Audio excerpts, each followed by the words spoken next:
घर के अंदर फिर से शुरू हो गया विवियन वर्सेस करण और इस लड़ाई में 12 साल की दोस्ती का कच्चा चिट्ठा खुल गया है। लेकिन एक सवाल, क्या वाकई में करणवीर मेहरा विवियन से लड़ाई करना चाहते हैं? मुझे ऐसा लगता है कि वो चाहते हैं कि दोस्ती बरकरार रहे, क्योंकि ये चीज करणवीर के लिए फायदा दे रही है।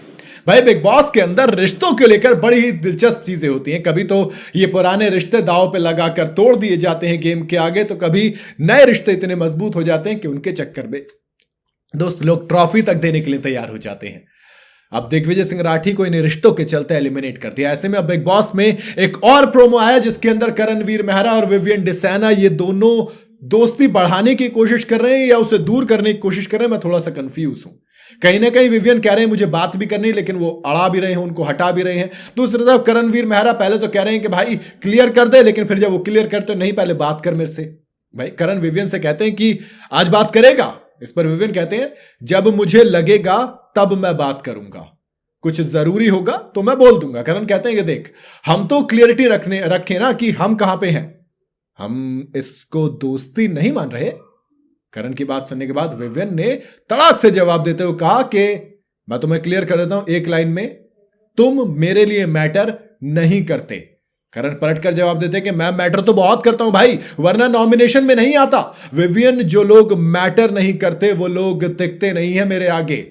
कितने फोन कॉल आए तेरे जरा मेरे पास लास्ट 12 सालों में, बात करते हैं चल। विवियन ने कहा कि किया था जब तू खतरों का खिलाड़ी जीता था, तब तुझे विश किया था। करण कहते हैं 12 साल की दोस्ती इन 70 दिनों में नहीं दिखी। फोन किया था, हाँ भाई मुबारक को, बस ठीक है, काट दिया।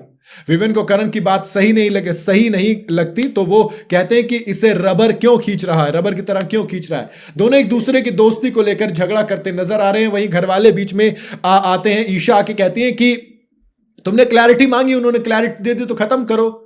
करण कहते हैं नहीं नहीं नहीं, खत्म कुछ नहीं होने वाला, हर एक चीज के बारे में बात होगी। दरअसल नूरन अली जब आई तब उन्होंने, विवियन देखो कहीं ना कहीं करणवीर मेहरा के लिए एक सॉफ्ट कॉर्नर रखते थे। विवियन की चीज अच्छी है, चाहे दिग्विजय से लड़ाई हो या किससे भी लड़ाई हो, खूब लड़ाई रहती थी। लेकिन जब दिग्विजय उदास बैठे थे ना, तब आके सबसे पहले विवियन ने पूछा कि क्या हुआ, बड़ा ऑफ लग रहा है। दिग्विजय ने कहा कुछ नहीं, नहीं तुझे देखा नहीं मैंने कभी ऐसे, तो इसका मतलब कुछ तो गड़बड़ है, तू ऑफ तो है। कहते नहीं नहीं सब ठीक है। कि सच में सब कुछ ठीक है या ये लड़कों वाला वो जो कह देते हैं हाँ हाँ ठीक है, फिर गम को छुपाते हैं।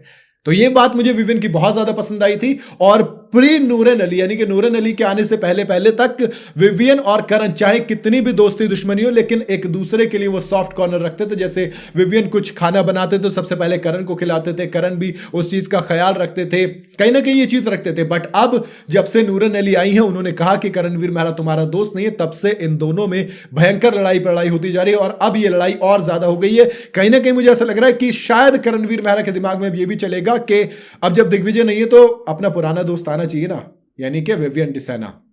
ऐसा हो सकता है कि इन दोनों में दोबारा दोस्ती हो, और मैं चाहूंगा कि दोस्ती हो। मैं तो चाहता था कि रजत दलाल और दिग्विजय सिंह राठी में भी दोस्ती हो, क्योंकि दोस्त कुछ भी एक गेम के चक्कर में पुरानी दोस्ती खराब नहीं होनी चाहिए, ये मैं मानता हूं। बाकी आपको क्या लगता है कि विवियन और करण फिर से दोस्त बन पाएंगे? आप अपनी राय मुझे कॉमेंट में जरूर बताइएगा। वीडियो अगर आपको पसंद आई हो तो इसे लाइक और शेयर जरूर करें। जाते जाते चैनल को फॉलो और सब्सक्राइब जरूर करते जाइएगा।